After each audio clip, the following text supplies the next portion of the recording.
অসমবাসী সাৱধান অসমত হ'ব ভয়ংকৰ ভূমিকম্প ইতিহাসৰ সৰ্ববৃহৎ ভূমিকম্পই উলট-পালট কৰিব গোটেই অসম ভূবিজ্ঞানীৰ ভয়ংকৰ আগজাননী পৃথিৱীৰ বুকৰ পৰা মুছি যাব পাৰে অসমৰ নাম জয়সু সবিশেষ ভিডিঅ'টি শেষলৈকে চাওক হয় বন্ধু বান্ধৱীসকল এই ভিডিঅ'টি যিমান পাৰে শ্বেয়াৰ কৰক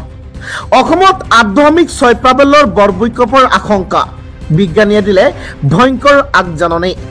অস্থিৰ আৰু দুৰ্বল হৈ আছে টেকটনিক প্লেট এনেবোৰ ইনফৰ্মেটিভ খবৰ নিতৌ পাই থাকিব হলে আমাৰ এই পেজটো এতিয়া ফলো কৰিব লগতে ভিডিঅ'টো শ্বেয়াৰ কৰক আগবাঢ়িছো আগলৈ অসমত পুনৰ 1950 চনৰ দৰে বৰভূমিকম্পৰ আগজাননী পুনৰ এবাৰ অসমত 8.6 প্ৰাবল্যতকৈ অধিক ভয়ংকৰ ভূমিকম্প হোৱাৰ আগজাননী দিলে ভূতত্ত্ববিদে দুৰ্বল হৈ পৰিছে টেকটনিক প্লেট বৃদ্ধি হৈ গৈ আছে হিমালয় পৰ্বতৰ উচ্চতা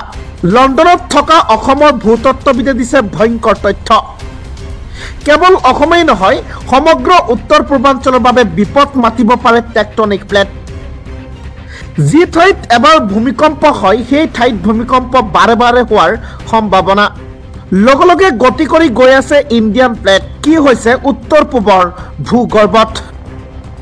অসমত ভূমিকম্প হৈয়ে থাকিব বুলি মন্তব্য ভূবিজ্ঞানী কেতিয়া ভাঙিব পাৰে টেকটনিক প্লেট বিশ্লেষণ কৰিলে ভূতত্ত্ববিদে অসমত বাৰে বাৰে অহা ভূমিকম্পই শীঘ্ৰেই মাতিব পাৰে বিপদ ইতিমধ্যে চীনা গৱেষকৰ তথ্যৰ পাছতেই ভাৰতত লাগিছে খলকনি ভূতত্ত্ববিদ লিন লিঅ'ৰ নেতৃত্বত হোৱা গৱেষণাত এই ভয়ংকৰ তথ্য যিকোনো মুহূৰ্ততে টেকটনিক প্লেট ভাঙি দুটা ভাগত বিভক্ত হোৱাৰ আশংকা প্ৰকাশ কৰিছে ভূতত্ত্ববিদৰ ইউৰেছিয়ান প্লেটৰ সৈতে হোৱা সংঘৰ্ষৰ ফলত দুৰ্বল হৈ পৰিছে টেকটনিক প্লেটৰ নিম্নাংশ যাৰ বাবে যিকোনো মুহূৰ্তত ভূগৰ্ভৰ এটা অংশ খহি গৈ নদীৰ সৃষ্টি হ'ব পাৰে তিব্বতত হোৱা ভূমিকম্পৰ জোকাৰণিৰ ফলত ভাৰসাম্য হেৰুৱাইছে ভূগৰ্ভই ভাৰতৰ কেইবা ঠাইতো 100 কিলোমিটাৰ গভীৰ অংশ দেখা গৈছে বৃহৎ ফাট যাৰ ফলত এই ফাট বিস্তাৰিত হৈ দুভাগত বিভক্ত হ'ব পাৰে ভূখণ্ড ইয়াৰ প্ৰভাৱ পৰিব পাৰে হিমালয় পৰ্বততো